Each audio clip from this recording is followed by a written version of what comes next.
Good morning guys, welcome to my vlog. Susubukan natin yung aking pustiso ng kidlat.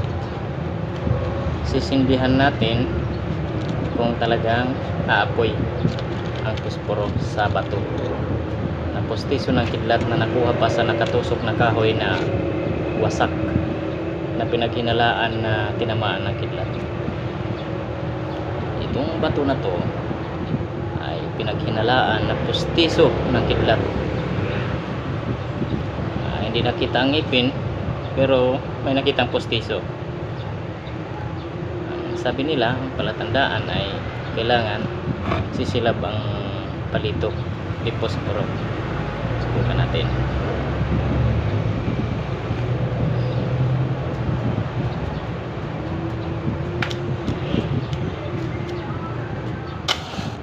Diba?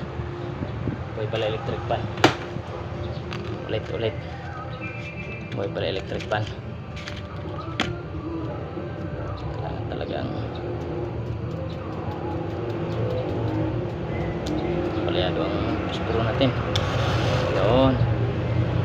Sumisilab siya. Ibig sabihin, pustiso nga siya. Isa pa. Para talagang kaakit-akit ang aking pustiso ng kidlat. Palyado.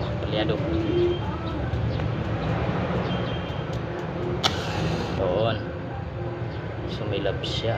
So, sa makatuwid, isa siyang pustiso nga talaga siya ng kidlat. Skip. So, ito namang isa. Subukan natin.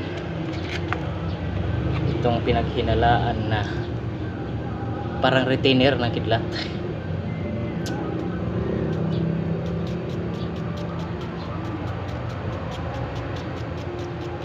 Ayaw So ayaw niya.